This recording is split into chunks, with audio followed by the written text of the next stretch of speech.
Boa noite a todos. É sempre uma alegria poder compartilhar daquilo que a gente estuda, busca compreender e compartilhar essas reflexões. O tema escolhido para a noite de hoje é reflexões sobre a prece. Iniciamos a questão, perguntamos o seguinte: será que Deus atende nossas preces? Muitas vezes as pessoas pensam, mas será que adianta rezar? Será que Deus se dá o cuidado de atender a nossas preces? Será que todas as nossas preces são ouvidas? Será que tem respostas a essas questões relativas à prece? Para nós iniciar essa reflexão, gostaria de colocar aqui, sempre que tem oportunidade, falar um pouquinho dos princípios básicos da doutrina espírita, ou o que a doutrina espírita acredita, divulga e traz como fundamentos para essa reflexão. A crença em Deus, mas um Deus justo e bom. A imortalidade da alma, que nós não morremos, apenas deixamos o corpo físico, mas continuamos vivos. Assim, de um outro modo, numa outra oportunidade, retornamos à vida física através da reencarnação. Então nós não morremos, continuamos vivemos e tornaremos a retornar a esse mundo físico, depois de deixado dele. Questão também das penas e recompensas futuras e não eternas, através da lei de causa e efeito. Também é princípio básico da doutrina espírita a questão da comunicabilidade dos espíritos através da mediunidade. Então, se nós não morremos, continuamos vivos, podemos entrar em contato também com aqueles que deixaram o corpo físico, deixaram a carne. Isso acontece através da mediunidade. Também é sobre a questão da pluralidade dos mundos habitados e da lei de evolução. Sempre nós progredimos. Mas, falando sobre a prece, no Livro dos Espíritos tem algumas questões falando a respeito da lei de adoração. A adoração a Deus já vem desde a antiguidade. Já se tinha uma intuição de que existia algo superior, a qual o ser humano dava reverência. Então ele curvava-se e orava, das mais diversas formas, com rituais, e aí foi aprimorando. E Allan Kardec desenvolve essas questões no Livro dos Espíritos, perguntando o seguinte: em que consiste a adoração? E os Espíritos respondem que é na elevação do pensamento a Deus. Então, no momento que eu penso em Deus, eu já estou manifestando um sentimento de adoração a Deus, de respeito, de contemplação ou de oração. Então, o sentimento de adoração é inato ao ser humano. Então, isso já o ser humano traz consigo. Mesmo que a gente não ensine uma criança a falar sobre Deus, dentro dela parece que uma voz já diz que existe algo superior a ela. E a consciência da sua fraqueza leva o homem a curvar-se diante daquele que o pode proteger. Então, quando a gente está passando por algum tipo de dificuldade, mesmo que eu não acredito, digo que não acredito em Deus, mas quando eu passo por uma dificuldade, ou quando estou num momento de fragilidade, leva o ser humano então a curvar-se diante daquele que pode proteger. Então, leva o ser humano a buscar através da oração. E qual é o caráter geral da prece? Para que a prece serve? Isso também foi a questão que Allan Kardec faz aos espíritos. E os espíritos respondem: a prece é um ato de adoração. Orar a Deus é pensar nele, é aproximar-se dele, é pôr-se em comunicação com ele. Há três coisas podemos propor-nos por meio da prece: louvar, pedir e agradecer. O que significa a palavra louvor? Louvar é reconhecer a grandiosidade de Deus. Quando nós admiramos a natureza e reconhecemos só Deus, só um ser supremo poderia ter feito algo tão completo, tão harmônico, então nós começamos a contemplar e a reconhecer a grandiosidade de Deus. Isso é um tipo de louvor. Há canções de louvores, louvando. Pedir, todos nós sabemos o que é pedir, e agradecer. O que a gente mais faz nas preces? Será que mais agradecemos? Será que mais pedimos? Ou louvamos? E os Espíritos ainda colocam nessa ordem, né? Louvar, pedir e agradecer. Muitas vezes, pela nossa própria fragilidade, nós pedimos. E temos o dever de pedir. É um sinal de humildade nossa em relação a Deus. Nós somos ainda criaturas em crescimento. Temos o dever de pedir.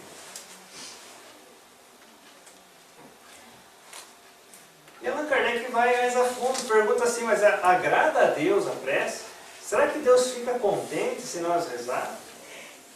Ou, muitas vezes dizemos, quando nós lembramos de orar, será que agrada a Deus a prece?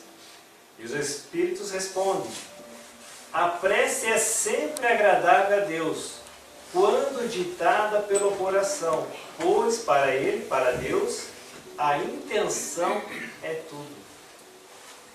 Então, das mais variadas formas que a gente fazer uma prece, sempre o que vale é a intenção.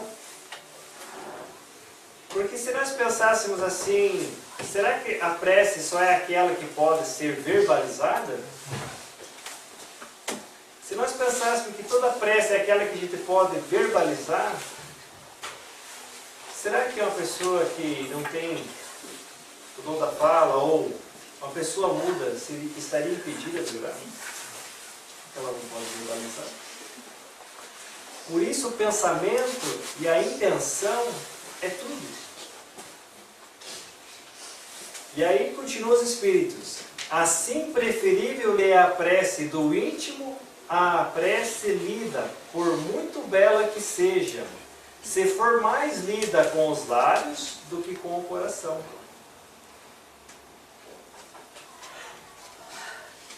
Agrada-lhe a prece quando dita com fé, com fervor e sinceridade. E quando é que a gente faz uma prece com fé, fervor e sinceridade? Porque às vezes a gente liga no automático, levanta a hora, vai dormir e ora. E às vezes a palavra é tão maquinal que a gente nem percebe naquilo que está falando. Mas quando é que a gente faz aquela prece com fé, com fervor, com sinceridade? Vamos pensar. E será que Deus então atende nossas preces? Se nós resolvêssemos orar dessa forma, Senhor, ajude-me a compreender melhor as suas respostas. Porque quando nós oramos a Deus, as respostas vêm. Só que às vezes a gente não consegue enxergar de que maneira elas vêm. Porque a gente ora pedindo uma coisa e parece que não dá certo aquilo que a gente está pedindo. Por que será? Então, quando a gente faz uma oração pedindo a Deus que ajudar a compreender melhor essas respostas, daqui a pouco começa a clarear. O que será que a vida me reserva ainda daqui para frente? Ou o que esses problemas ou essa situação quer me ensinar? Eu não sei, mas eu posso pedir ajuda a Deus para que eu possa compreender melhor essa situação. Outra forma, talvez sincera, simples, podíamos pedir o seguinte: auxilia-me a aceitar aquilo que possivelmente me comprometi a desempenhar. Quando nós, através da doutrina espírita, falamos que nós temos muitas vidas, e cada encarnação faz parte de um aprendizado, ou de um processo de aprendizado, com etapas para a gente crescer, esse processo de aprendizado não é feito de maneira assim, improvisada. Na espiritualidade a gente faz um planejamento. Embora nesse momento a gente não lembre, não recorda, mas nós fizemos algum programa de aprendizagem aqui na Terra. Então às vezes eu quero uma coisa, mas antes de encarnar eu programei outra. Então eu peço, às vezes quando a gente tem esse conhecimento, então Deus me auxilia a entender aquilo, ou que eu possa sentir dentro de mim aquilo que eu programei no plano espiritual. Ou dai-me forças e discernimento para enxergar, ânimo e fé e esperança de encontrar dias melhores. Porque às vezes eu estou num momento que estou passando por uma situação muito delicada. Mas sei que Deus é Pai. E é um Pai de justiça e bondade. Com tantas pessoas na humanidade, Deus não escolheria nós para castigar. Ou nós para sofrer. Então eu confio. Se eu estou nessa dificuldade, nesse momento, então que eu possa orar pedindo ânimo. Se hoje não está tão bem, que eu tenha ânimo e esperança que um dia será melhor. Ou, no futuro mais próximo, a gente vai encontrar situações melhores. E o bom da doutrina espírita, que ela é consoladora. Tem um trecho do Evangelho que diz o seguinte, que Deus consola os humildes e dá força aos aflitos que lhe pedem. Deus consola, então nós temos que pedir. Nós temos que exercer essa humildade. Há muitas pessoas que imaginam, Deus sabe tudo, então Ele sabe do que eu preciso, eu não preciso orar. Será? E cadê a nossa humildade de pedir ajuda, de pedir força? E diz mais, Ele dá força aos aflitos que lhe pedem. E seu poder cobre a terra, e por toda parte, junto de cada lágrima, colocou Ele um bálsamo que consola. Às vezes nós não enxergamos onde está o bálsamo. Às vezes vem das mais diversas formas. É um amigo que chega, é uma palavra amiga do rádio, do livro, da televisão, alguém batendo a porta, perguntando como vai. Então Deus se manifesta das mais variadas formas. E às vezes nós podemos ser também o bálsamo que consola a dor alheia. Porque Deus atende as criaturas através das próprias criaturas. Por isso nós vivemos em humanidade. E Cristo nos convoca a sermos irmãos. Porque somos todos filhos do mesmo Pai, que é Deus. Então, para que um possa ajudar o outro no momento de dificuldade. Porque o momento de dificuldade é um momento de aprendizado. E Allan Kardec vai instigando mais na questão com os espíritos, perguntando o seguinte, a prece torna melhor o homem? Torna melhor o ser humano? Será que adianta a gente rezar para se tornar melhor? Ou rezar para que torne melhor o outro ser humano?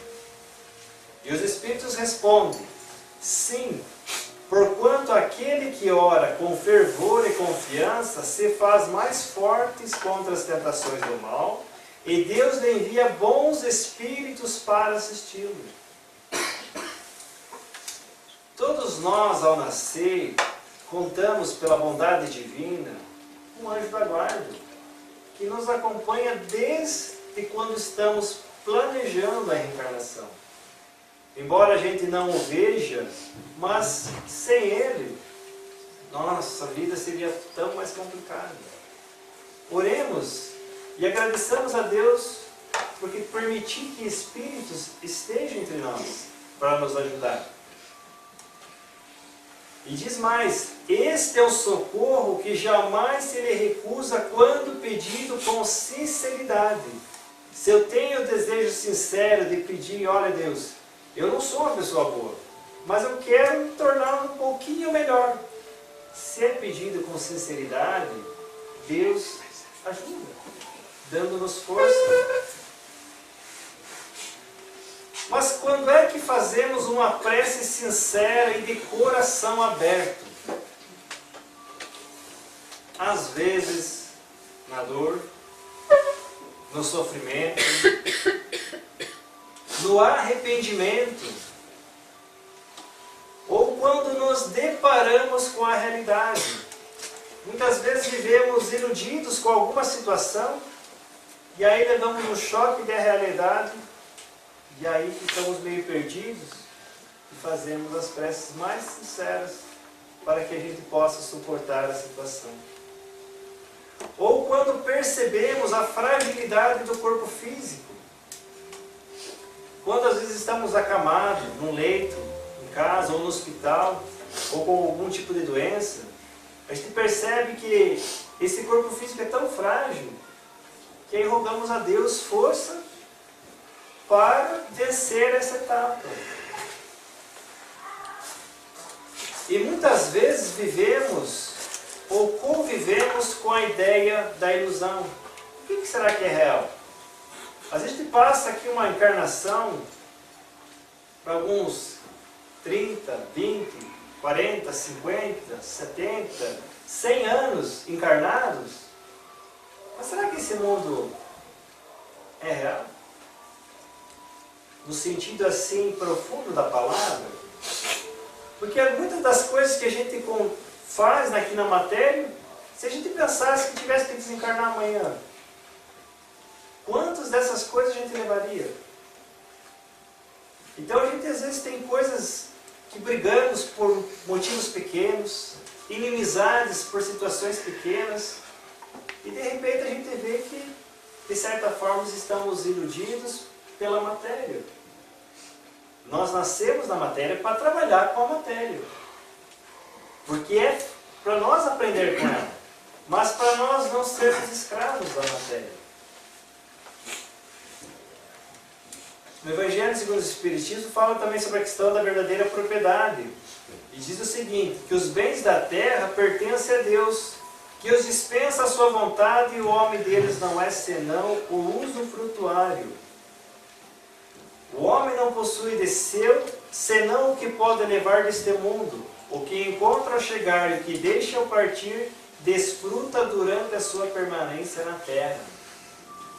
O que a gente pensa do que é nosso, é como dizer popular, nós tomamos emprestado dos nossos filhos. Porque ao partir nós vamos deixar para aqueles que ficam.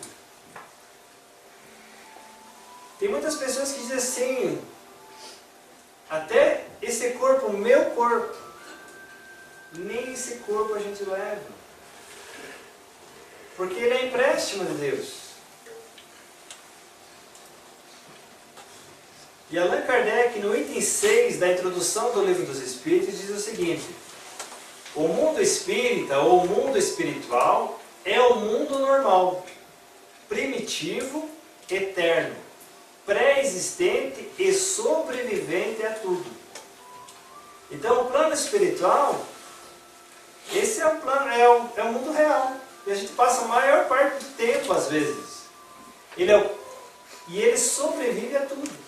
Mesmo que um dia, vamos imaginar, como muitas pessoas imaginavam um tempo atrás, que se tivesse uma terceira guerra mundial e fosse que o nosso mundo fosse destruído. Nós, na essência, espírito, continuamos vivos.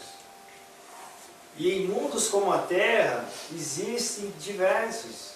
A própria ciência hoje está buscando estudar que há possibilidade de vida em outros planetas. Isso a ciência falando. A doutrina espírita já comprova há muito tempo que existe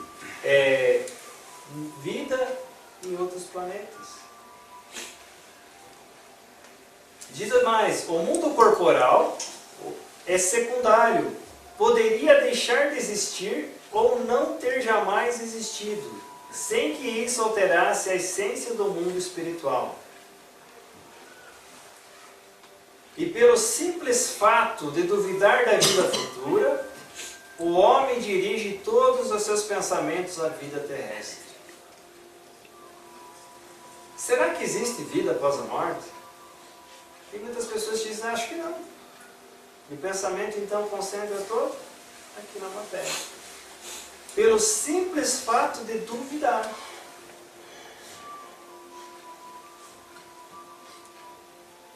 Entretanto, muitas vezes nós despertamos então no plano espiritual, ao nos reencontrarmos com a nossa realidade. E aí no plano espiritual fazemos as orações mais sinceras. E pedimos, e imploramos.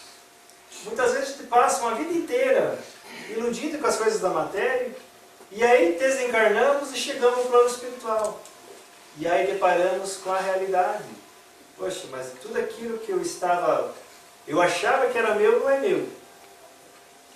Às vezes aquilo que eu brigava não era tão importante quanto as questões espirituais, questões familiares. E aí o que a gente pede quando está no plano espiritual? Uma nova oportunidade para voltar, para reaprender. E Deus é bom, é Pai. Ele nos dá inúmeras oportunidades para a gente recomeçar. Deus então concede essa nova oportunidade chamada reencarnação.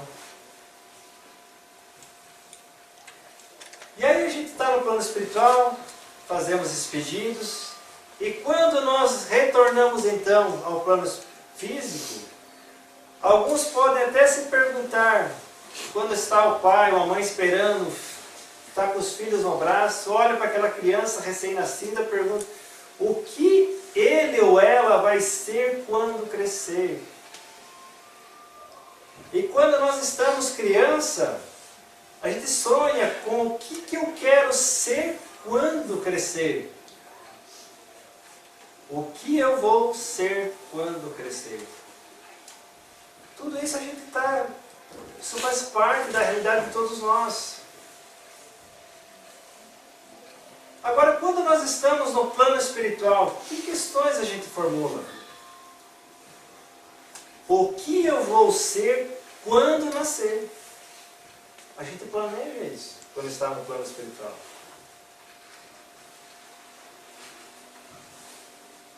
E aí? Então Deus atende a nossas preces.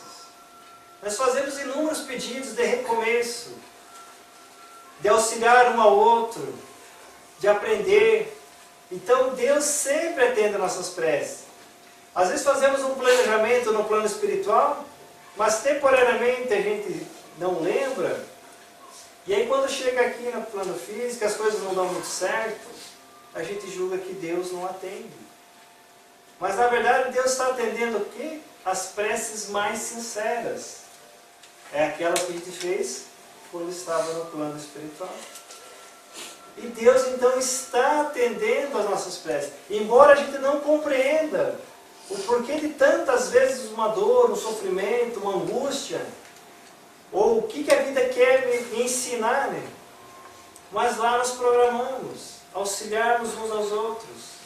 E às vezes as coisas que não estão dando certo neste momento, é porque nós programamos de uma forma diferente. Pedimos a Deus que se fosse mais ou menos dessa forma. Então Deus sempre atende nossas preces. Então ao nascer a gente pede a Deus, quando está no plano espiritual, que a gente gostaria de ter a oportunidade de ao menos ter o conhecimento da doutrina espírita, para que eu possa viver mais perto dessa realidade, para que eu não me distancie tanto disso. Ou pelo menos, se eu não tiver o conhecimento da doutrina espírita, que eu possa ter dentro de mim o conhecimento que Deus é Pai, justo e bom. A gente pede isso antes de reencarnar. Ou que durante essa vida, no plano físico, que eu possa despertar em mim a religiosidade, que eu possa conhecer o Evangelho. E o Evangelho não é só divulgado pela doutrina espírita, por todas as doutrinas cristãs. E a gente pede para ter esse conhecimento, para que eu viva mais próximo à realidade e que eu não me prenda às ilusões materiais. Tem um trecho do Evangelho segundo o Espiritismo que diz o seguinte: por que desprezar os seus ensinamentos divinos? Por que fechar o ouvido às suas divinas palavras, o coração a todos os seus bondosos preceitos? Quisera eu que dispensasse mais interesse e mais fé às leituras evangélicas. Desprezam, porém, esse livro. Muitos consideram-no repositório de palavras ocas, uma carta fechada. Deixam no esquecimento esse código admirável.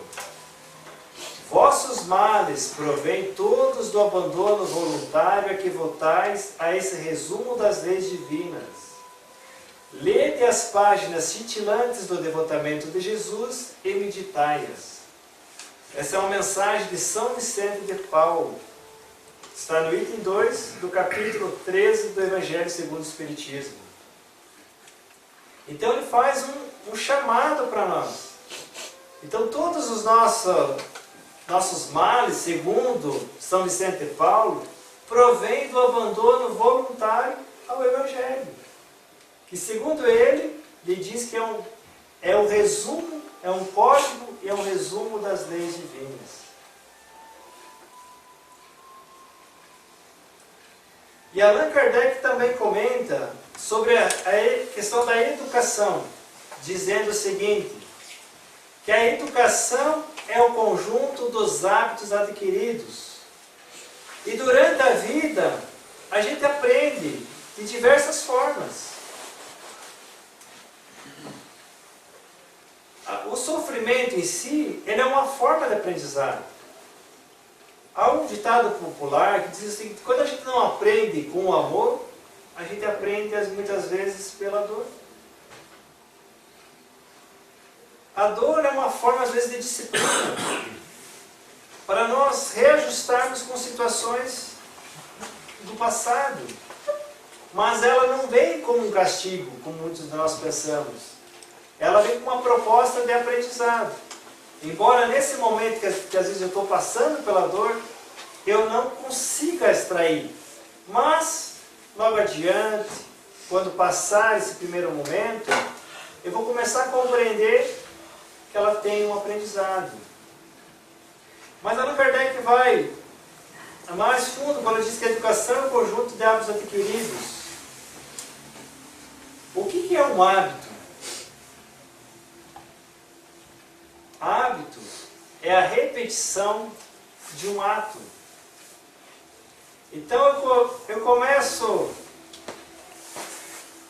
Eu não tenho o hábito de fazer uma leitura, por exemplo. Eu leio hoje uma página, leio amanhã outra, e vou repetindo esse ato, até que se torne um hábito. Eu não tenho o hábito de frequentar uma religião, por exemplo, ou não tenho o hábito de assistir palestra. Assisto uma, um ato, assisto outra, daqui a pouco eu vou frequentando até que se torna hábito, faz parte de mim. Então, a vida toda a gente está adquirindo hábitos. Será que nossos hábitos de hoje são iguais aos de ontem? De quando éramos crianças? Não, nós estamos sempre adquirindo ou formulando novos hábitos, adquirindo novos hábitos. Se eu não tenho às vezes o hábito de orar, nós podemos começar. Eu não sei como orar, mas a gente vê que é uma forma simples, é eu entregar de coração, do jeito que eu souber. Então eu posso começar hoje um ato, orando, pedindo, e eu vou repetindo esse ato até que ele se torne um hábito dentro de mim. Um hábito de pedir, um hábito de agradecer, mesmo que eu não entenda às vezes. Então eu vou formulando isso até que se torne um hábito. Então vamos adquirir novos hábitos, vamos orar, vamos pedir, agradecer. Porque Deus sempre atende às nossas preces. Vou lançar aqui uma campanha do mínimo. Quando eu fiz essa palestra no Poço Claro, quando olharam lá no telão, será que eles vão fazer campanha agora do alimento? Arrecadação de alimentos, campanha do mínimo? Mas a intenção é o seguinte: muitas vezes a gente quer ajudar alguém, quer ajudar uma pessoa, e a gente gostaria de fazer o máximo por essa pessoa. Mas muitas vezes vemos que não está ao nosso alcance. E aí ficamos nos perguntando qual o mínimo que a gente poderia fazer por alguém. Orar. Se eu não sei como ajudar, ore, faça uma oração para alguém. É o mínimo que a gente pode fazer. Tem uma mensagem no Evangelho que diz o seguinte, que a caridade pode ser feita de diversas formas. Lá no trecho, na íntegra, diz de 1000 formas. Por palavras, por ações e por pensamentos. Quando nós oramos por alguém, nós estamos fazendo a caridade por pensamentos. Eu não tenho palavras, às vezes, para ajudar aquela pessoa naquele momento. Mas eu posso orar. Então que nós possamos aqui criar um hábito de orar uns pelos outros. É o mínimo que a gente pode fazer. Principalmente sabendo que Deus atende nossas preces.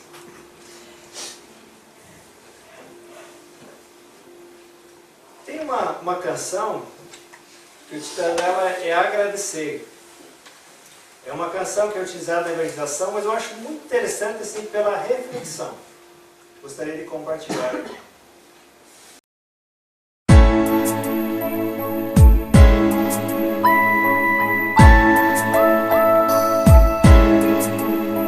O sol que nos aquece é carinho de Deus.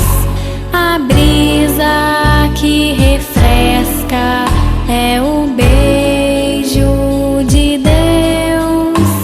A flor com seu perfume é ternura de Deus. O lar que nos protege é a bênção de Deus. Deus bom Pai, nos ajude a acordar a razão, despertar, compreender e numa prece agradecer. Deus bom Pai, nos ajude a acordar a razão, despertar, compreender e numa prece agradecer. O sol que nos aquece é carinho de Deus. A brisa que refresca é o beijo de Deus. A flor com seu perfume é ternura de Deus. O lar que nos protege é a bênção de Deus. Deus bom Pai, nos ajude a acordar a razão, despertar, compreender e numa prece agradecer. Deus bom Pai, nos ajude a acordar a razão, despertar, compreender e numa prece agradecer.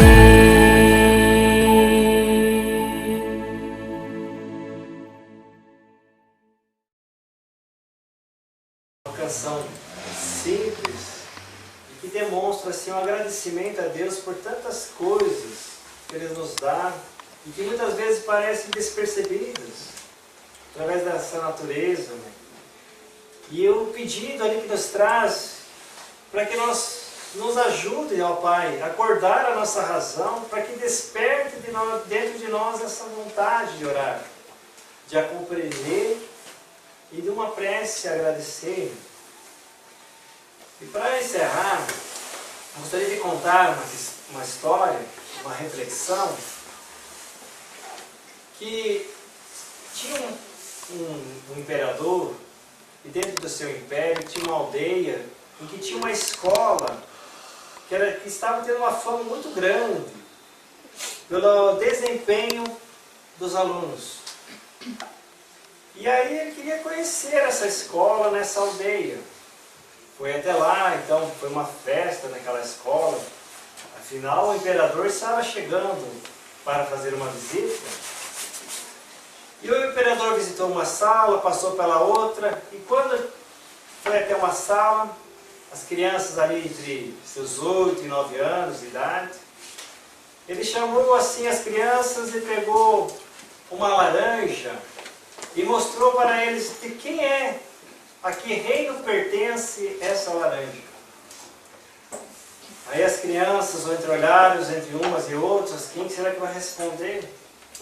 E uma menina ali então, de 9 anos, levanta a mão e diz: essa laranja, imperador, pertence ao reino vegetal.